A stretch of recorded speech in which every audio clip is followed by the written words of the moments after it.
Dr. Julia Kent today.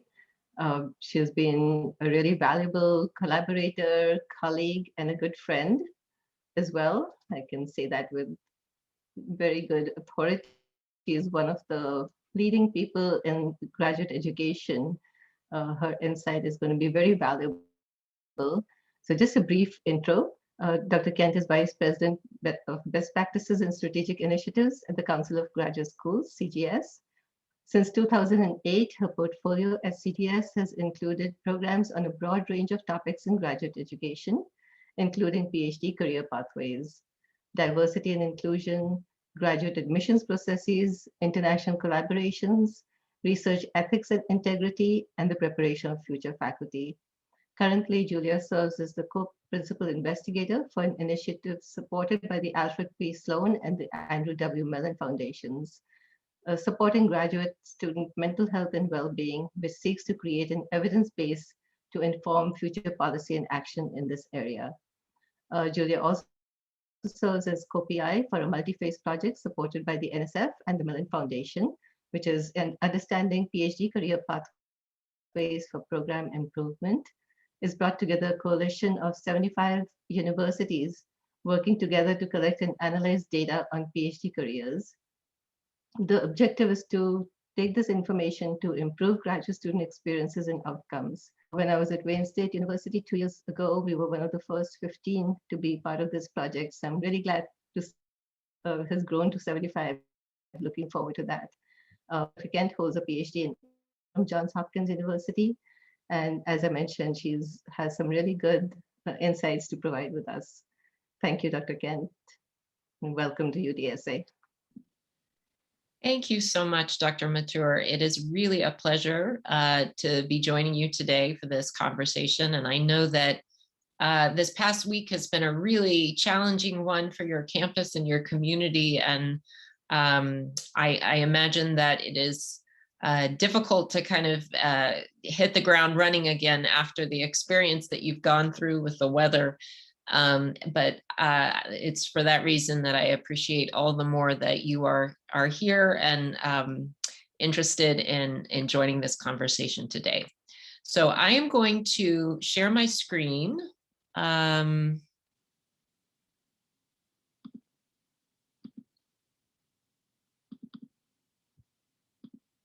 Just one moment. Just one moment. I needed to bring up the slides. All right, that should work. All right, can everyone see?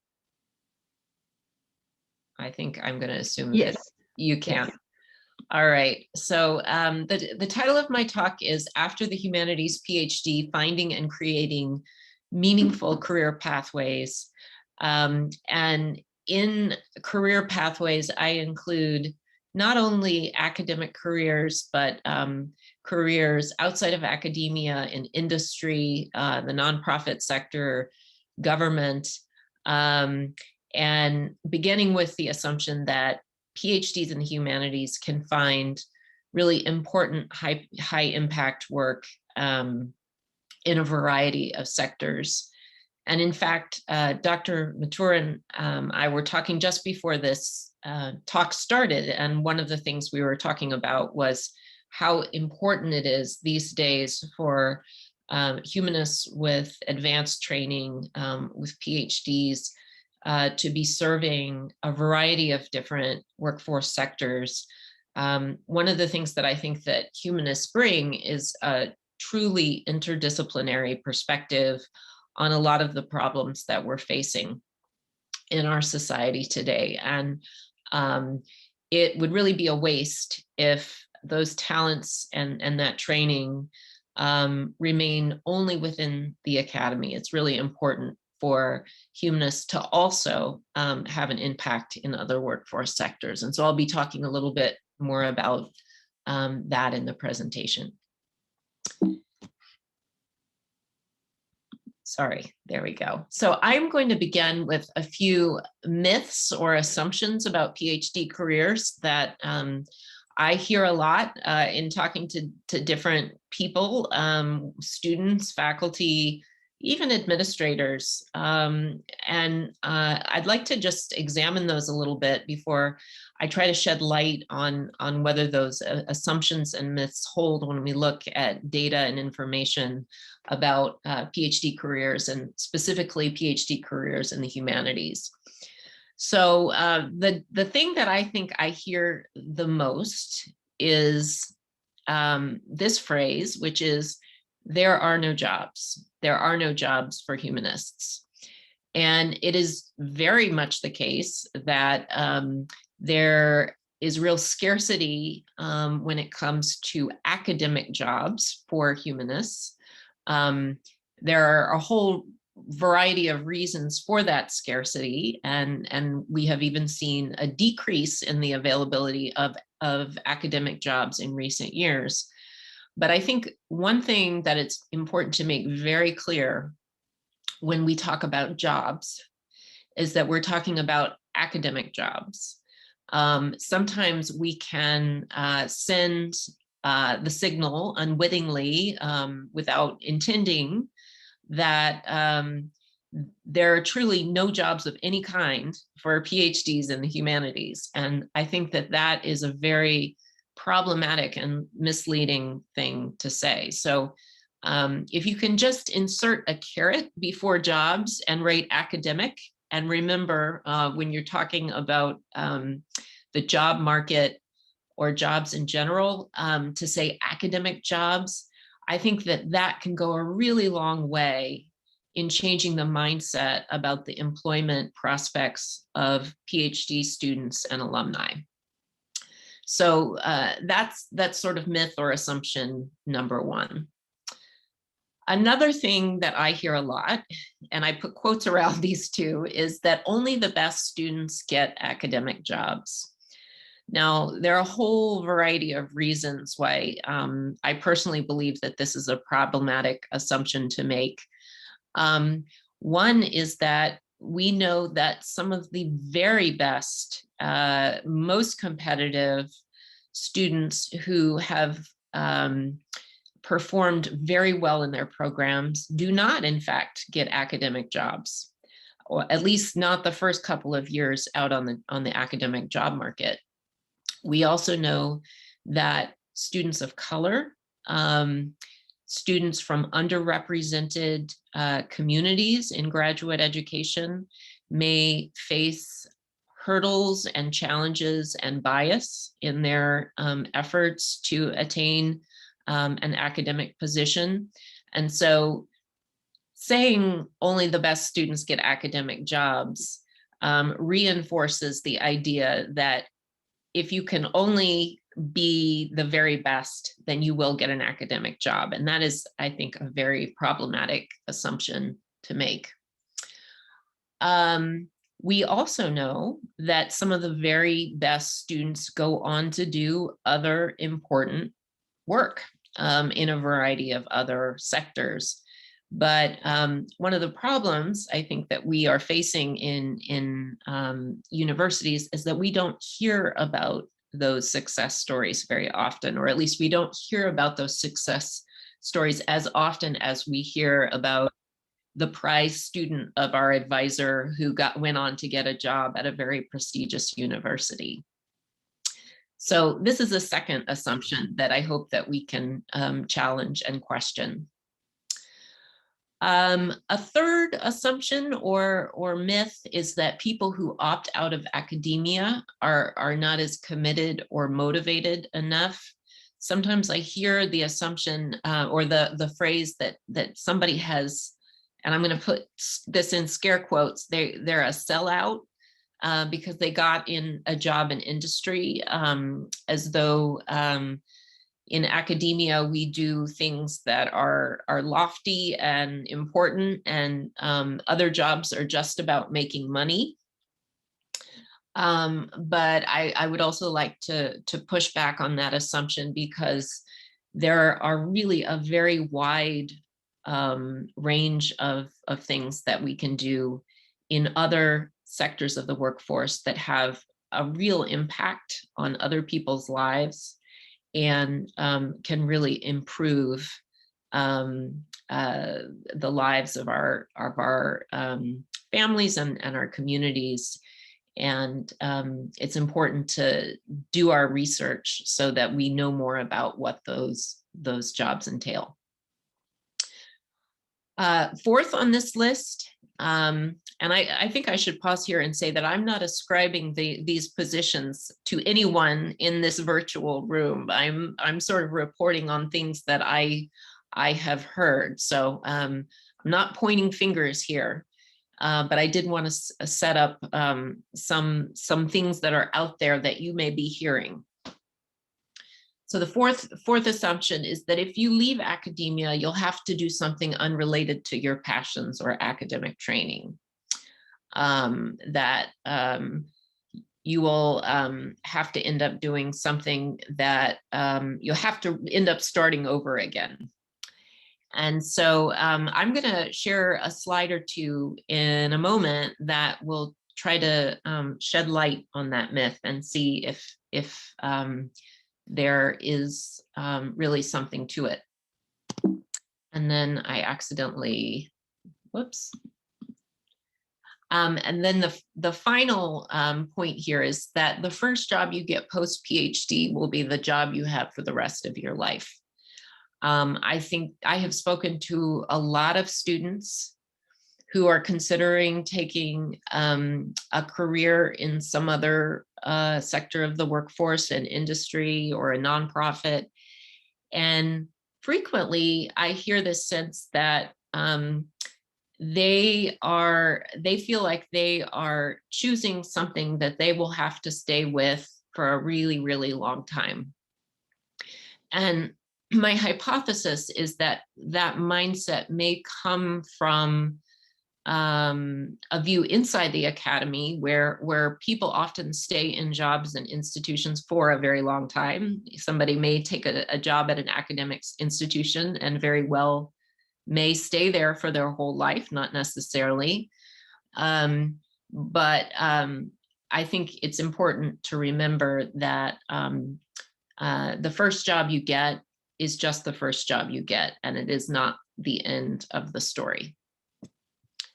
So now I'd like to, as I mentioned before, try to debunk some of these myths and shed some light on research that provides, I think, some better clarity about the actual careers that PhDs in the humanities and other fields end up pursuing. And I'm going to tell you a little bit about a project that my organization, the Council of Graduate Schools, embarked on back in 2013. It's called PhD Career Pathways. And the goal of this project that Dr. Matur mentioned earlier is to broaden and improve doctoral education through data collection, networks, information sharing, and resource development. The dots on the map that you see here are institutions throughout the United States. There are now 75 of them that are working to collect information about PhD students and alumni at their institutions, and use the information that they gather to inform changes to doctoral education in areas like curriculum development, mentoring, career services, and professional development. So part of this work is really shedding light on what the many PhD alumni who do not go into academia end up doing, and trying to use that information to make PhD training more relevant.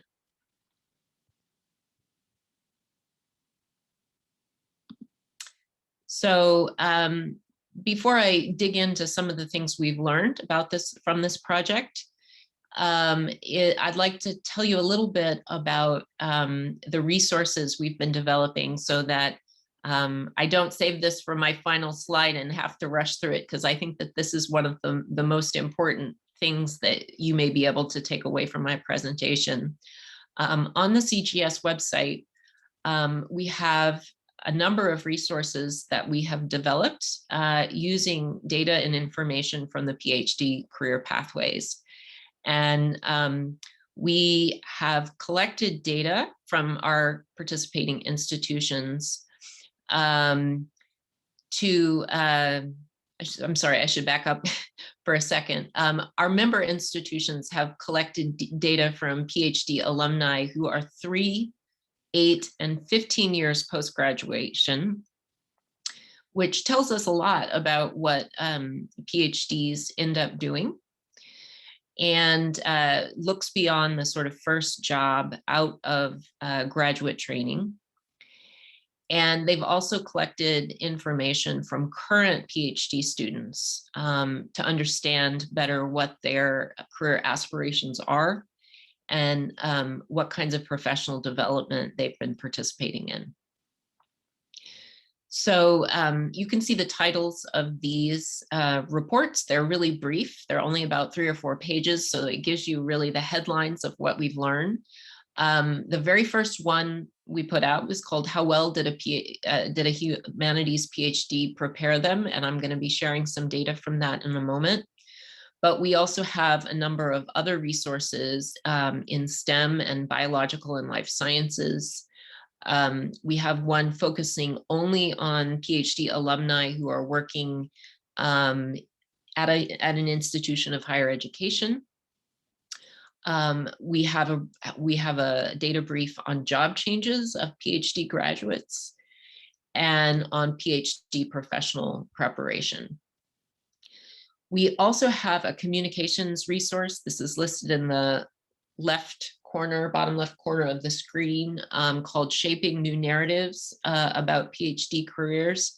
And this is really for anyone who wants to advocate for career diversity on their campus, whether it's a student, a faculty member, an administrator, someone working in a professional career services or professional development office.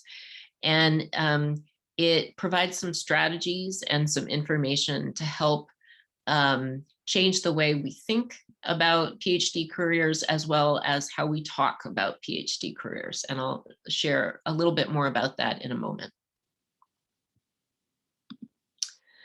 So now I'm going to transition and tell you a little bit more about the findings of our research.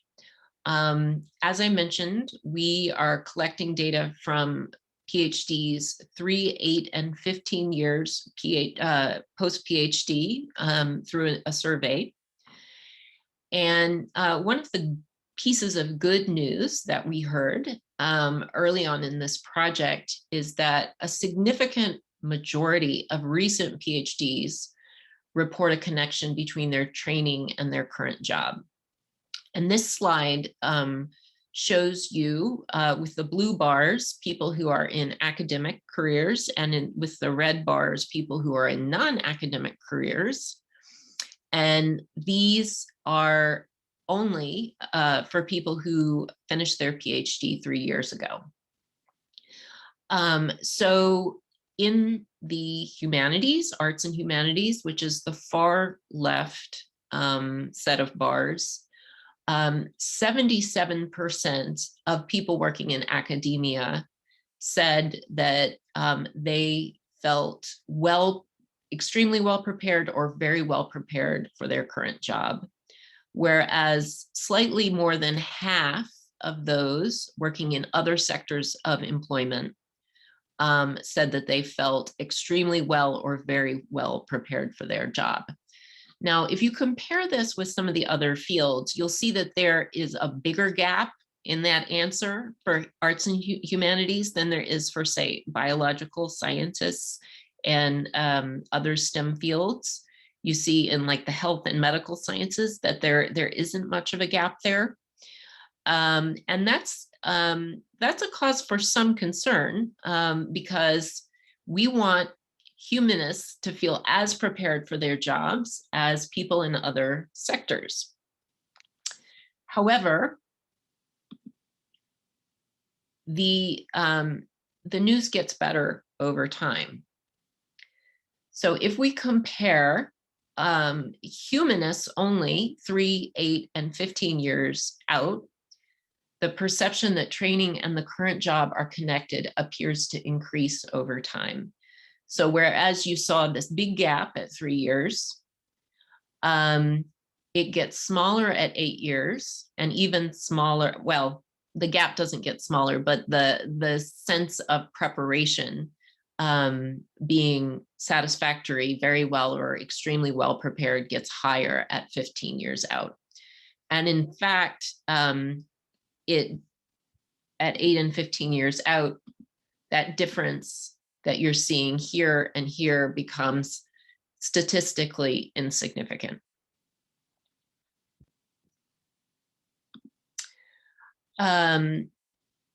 If you look at satisfaction about pursuing a PhD and pursuing a humanities PhD in particular, we also see some good news. So here you see the percent of respondents who say they definitely would or probably would pursue a PhD in general or pursue a PhD in the same field. Now, there are a lot of data on this slide, and I will try to walk through it here. So on the left side of the screen, these are folks who said that they would pursue, they definitely would or probably would pursue a PhD in general. At 3 years out, there was a pretty big gap between those in academia and those outside of academia. But again, at 8 and 15 years out, there's virtually no difference. People 8 and 15 years out, whether they were in academia or somewhere else, a very high percentage said that they definitely would or probably would pursue a PhD again. On the right side of the screen, when we asked, would you pursue a PhD in the same field, there was a pretty big gap between the people in and outside of academia 3 years out.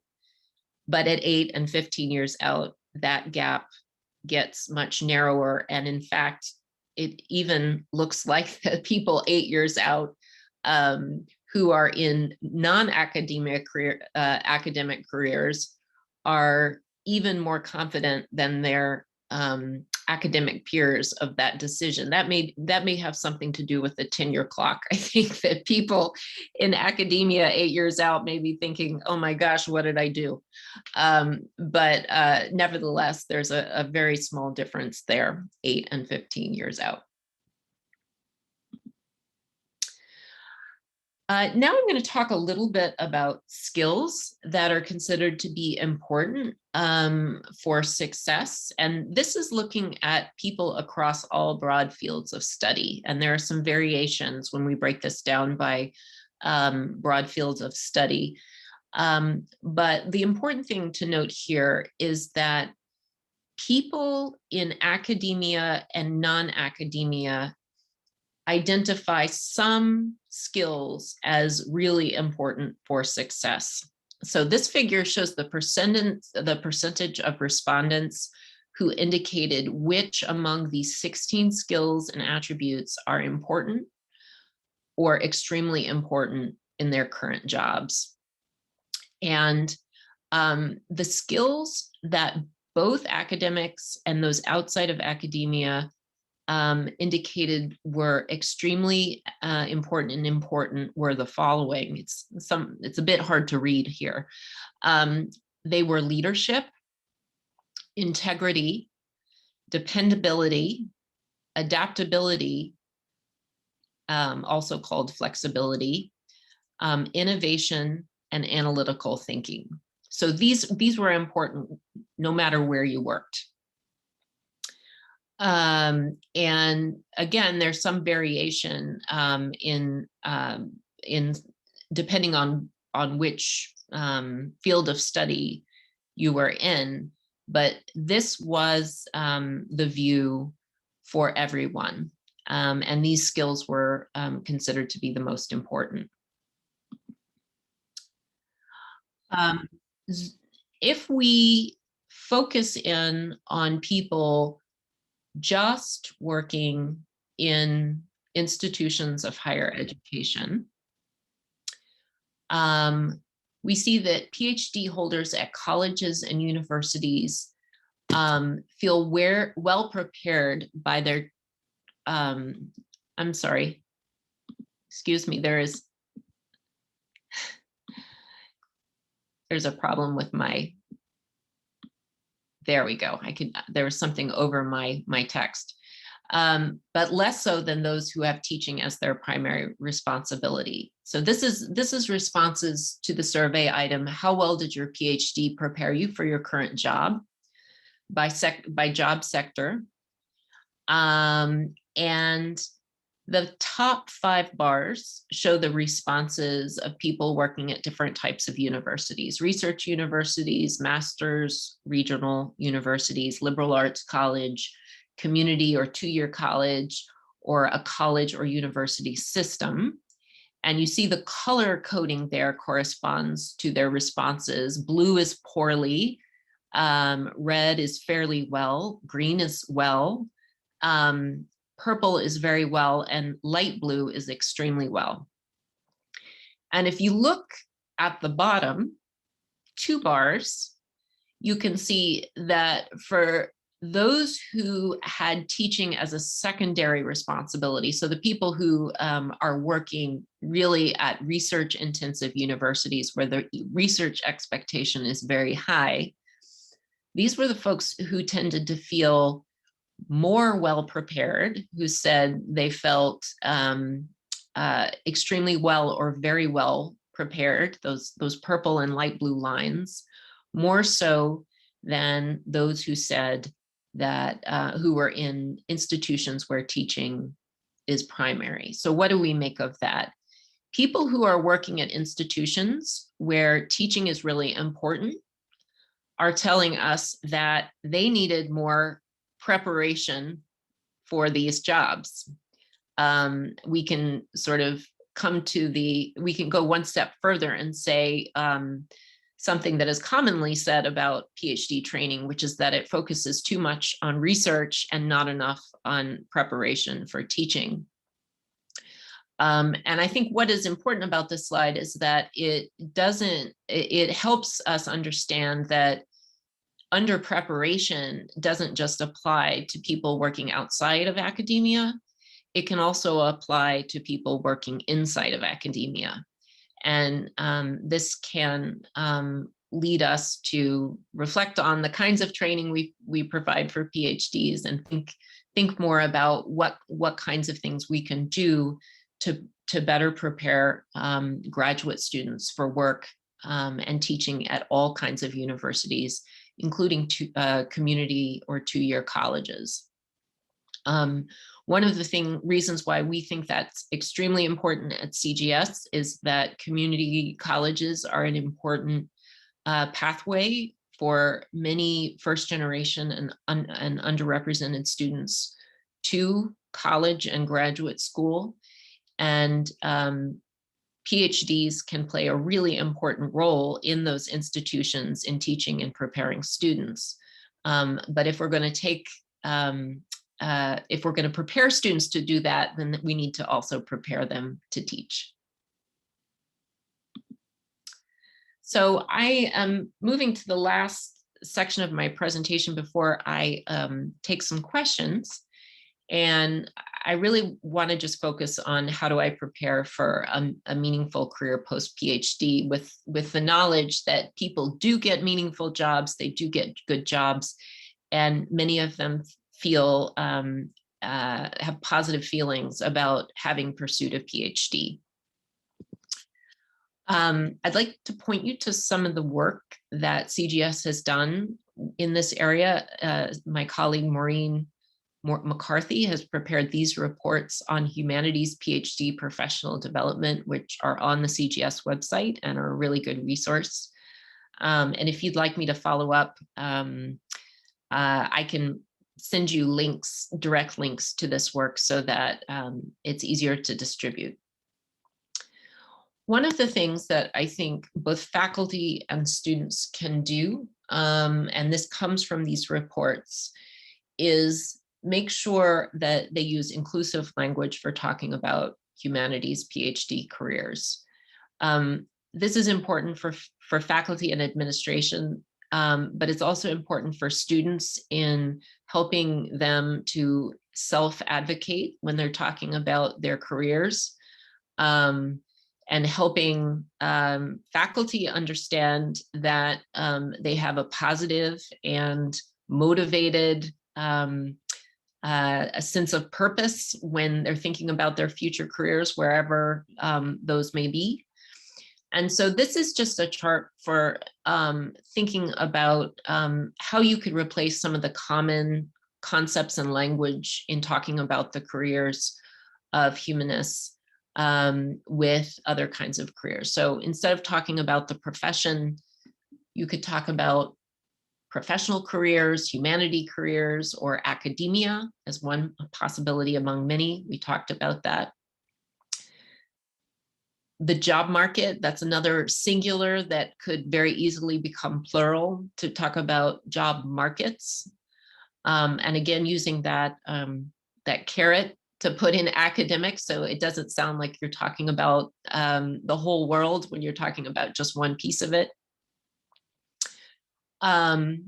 Non-academic careers, this term has gotten a lot of criticism because it's talking about, and I know I'm guilty of using it. I think I've used it in this presentation. It's talking about careers not as what they are, but as what they are not.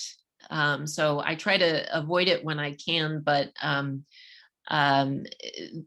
that is something that sometimes relegates a career in industry or academia or industry, nonprofit, or government to second place. But we can talk about careers beyond academia, pathways beyond the professorate, or BGN careers, which are a much shorter way of saying business, government, and nonprofit.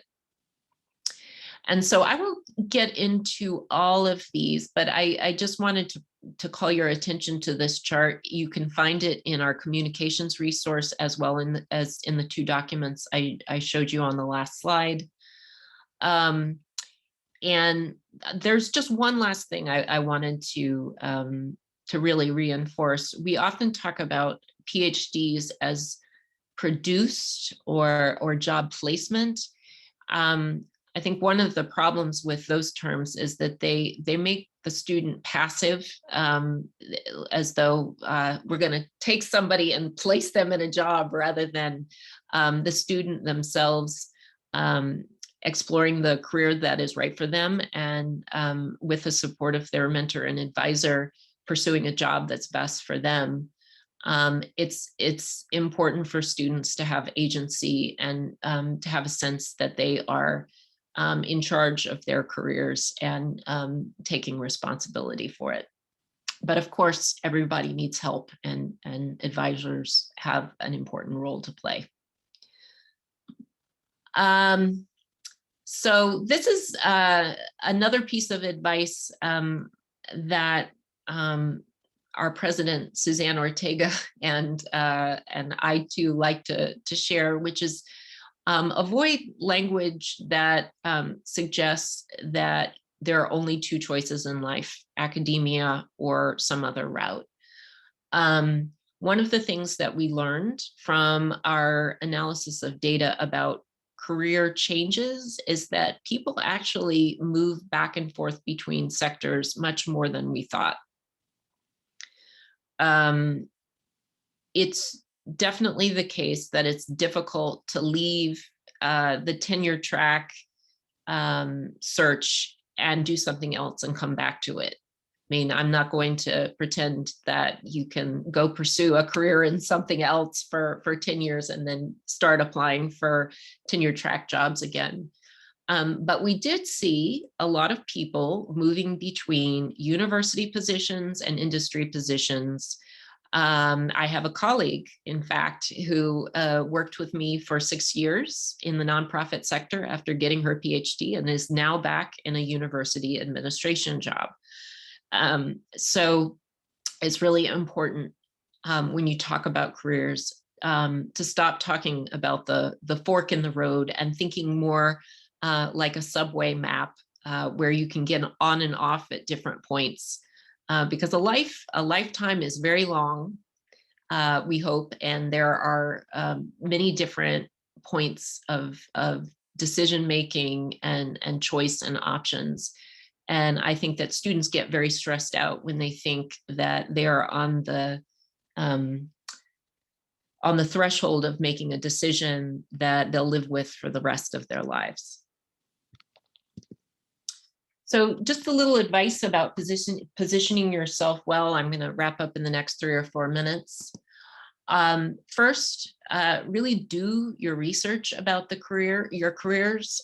All PhD students get training in scholarship and research, and that will help you to be organized in researching careers that might be right for you. And that should go for academic careers too. Really talking to colleagues or friends or advisors who are in academia, and really trying to understand what an academic career entails, if that's something that you're interested in. Sometimes I think graduate students have an idealized idea of what it means to be a faculty member, and they don't realize that that many faculty members have other responsibilities that are important too, service, committee work, and so really understanding what academic life entails is as important as understanding other careers. Second, I would really advise you, if you're thinking of a variety of different careers outside of academia, is to do informational interviews. And if you have not heard of an informational interview, I can tell you it's just a very short conversation with somebody whose job or career really interests you. And it's an opportunity really to learn whether it's something that you would like to learn more about. There are a number of different books out there that give good advice about organizing yourself for informational interviews, what to do and what not to do in those. I actually had an informational interview that turned into my current job, so they can turn out to be really rewarding. But the book that I would recommend that you look up if you're interested in doing some of these is called So What Are You Going to Do with That? And I can send a link to that book as well when I send the other information. Third, learn to speak other professional languages. Make sure that you can translate your skills so that people who don't understand how your skills apply to their job can understand that. So for example, if you've been doing archival research, that requires really good detailed note-taking and organization, and the ability to navigate institutional red tape often. And so thinking about the things that you can do well in the context of academia, and putting that into language that will help somebody who is hiring for a job in another sector understand how that applies, is really important. Fourth, and I have spoken about this at UTSA before, speaking confidently about uncertainty. Many graduate students feel embarrassed that they are not sure what they want to do with the rest of their lives. And it's important to choose your opportunities well when talking about your career interests. You don't want to just go around saying that you have no idea what you want to do with the rest of your life. However, I think that a lot is to be said for owning your uncertainty and speaking with your colleagues and friends and advisors about weighing different options and feeling entitled to that uncertainty. And then finally, I always tell people that it's important not to underestimate the emotional skills gained in a PhD, resilience, patience, and persistence. So many of the colleagues that I've worked with who have PhDs are often very good at long, complex, challenging projects that require a lot of patience and persistence. They don't give up easily. It's very similar to writing a dissertation. You hone a lot of skills of patience and persistence in doing that work. And so just remember that you have really built a lot of social and emotional skills in working on the PhD that are just as important as the intellectual skills, maybe in some contexts even more important for doing a job well. So I'm going to conclude. I would like to thank our funders, of course, for their support of the PhD Career Pathways Project, the Mellon Foundation, NSF, and the Alfred P. Sloan Foundation. And I'd also like to acknowledge the fellow members of my team at CGS who are working on the PhD Career Pathways. Several of whom will be speaking for other events at UTSA, Suzanne Ortega, our president, and Hiranao Okahana. And with that, I will conclude and open it up for questions. We actually already have one question, Dr. Kent. Did your study uncover data about where humanities PhDs are ending up? They're asking for percentages. Asking for percentages. Yeah. We do not have data on that question. The best place to look, there are two sources of data that I would look at for that question. For first placement or first job, the survey of earned doctorates, which is run by the National Science Foundation, provides data on that question. The survey of doctoral recipients is another survey, but it doesn't include humanists, and it looks farther out. There is a report called the Humanities Indicators, and the most recent report came out just a few days ago. And it's put out by the American Academy of Arts and Sciences, and that provides some information about sector of employment.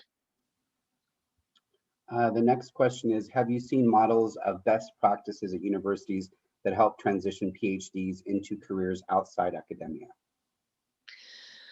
There are a number of really excellent models out there, and some of them are described in the first report that I put up on the screen from, well, let me go back to that. Let me go back to that slide so that you can know what you're looking for.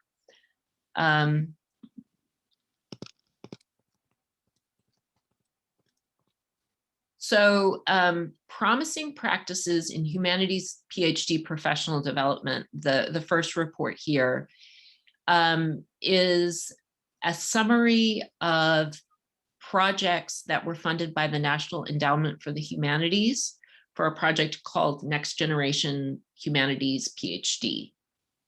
And there were a number of different funded projects that were really excellent and provided support for career transitions. I think one of the themes that we saw throughout a number of models was developing relationships with employers that would allow students to do internships outside of the university and get some practical professional training. This requires work on the part of the university and the department often, because students may not automatically be in a good position to develop these relationships on their own. Although we do hear about students developing these kind of side gigs that are extremely rewarding in terms of their own professional development, but they're not always with employers that have a focus on the humanities. So, for example, we have heard about oral history projects that involve graduate students who are working to collect oral histories from local local people who were witnesses to a historical event, and to help archive those stories as trained historians, so that those stories don't get lost. We have heard of quite a few projects in the digital humanities, which is working to represent the work of humanists and make it more publicly available to their community. So these kinds of partnerships are a great way for the university to create relationships with employers who may end up hiring their students, and they're also a great way for students to get some professional development experience. The next question we have is, what suggestions do you have for faculty advising students who are interested in careers beyond the professoriate, given that faculty may not know how to navigate non-academic job searches and interviews? I think that is a very important question, because it's faculty have a lot of responsibilities, obviously. And I think developing a relationship with career services on campus. Career services is often very undergraduate focused at many institutions, but willing to work with departments. And I have heard stories of departments bringing in a representative from career services to really sit down with students and find out what kinds of resources they want and need. And then career services, if they have the resources, which sometimes they can get from the graduate school, can go back and design some programming and opportunities for students in PhD programs. So that would be one thing. Go out and seek the help that you need, and don't try to be everything to every student. I think encouraging students to be self-directed and to take some of the responsibility for their job search is also really important. I have a colleague, Chris Goldie, who has worked in the Stanford Department of Career Services for a long time. And she has said that sometimes she feels like students think that she has a drawer of jobs, or, they could go in and be like, here's a job. What faculty can do is help students feel authorized and able to go out and help chart their own path, and providing encouragement, making students feel that this is an okay thing to do and they don't have to sneak around. Because if they're not pursuing an academic career, they're not doing the right thing. But that's really, really important. And one concrete thing that faculty can consider doing is having students use an IDP, or individual development plan. There's a really excellent one out there for humanists called Imagine PhD, if you haven't heard of it. And this is really just a document that the student can use to chart their goals and structure a conversation with the advisor about what kinds of things they want to do to support their professional goals. So it really encourages the student to be the leader in the process. I think this will be our last question. How were your studies defining academic careers? Was it only for faculty? And what are suggestions for careers in universities, colleges, etc.? That's a great question. We asked the question, we asked the question about sector of employment, and we provided survey takers with the opportunity to choose what type of institution they worked at. However, the analysis that I showed you of people who were at institutions where research was primary or secondary, that was focused on the subsection of survey respondents that had some teaching responsibility. So it did not include staff at those institutions. I haven't seen the chat. I haven't peeked at the chat throughout the presentation. But again, I'm really happy to follow up with resources that may answer some of the unanswered questions that we didn't have time to get to. And if there are other questions that others have following the presentation, please put me in touch directly with whoever's asking, and I'm happy to provide those. Well, thank you, Dr. Ken. This was very enlightening, very useful information that you've provided in terms of not just the data and your own pathway to some extent, but also the resources. We'll make them available. We are also the graduate school working with all the colleges and programs. Annual review and the IDP use mandatory. Oh, that's terrific. Putting the That's student great. in charge. Yeah. So I'm, again, it's going to be the first time we're using that. So we will be reaching out to you for help as well in making sure we're doing things the right way. But the main thing is across colleges to make sure that disciplines are represented. Every discipline is different, as you know. So we appreciate this very much. And thank you for your time and all the information you shared with us today. Appreciate it. Thank you again, Dr. Matur. And I hope everyone has a really great week. And I wish you the very best if you're a graduate student on your career search. And if you're a faculty member supporting students, I hope that these resources will be useful to you.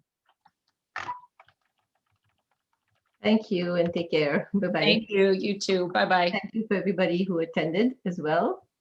Appreciate your time and the questions.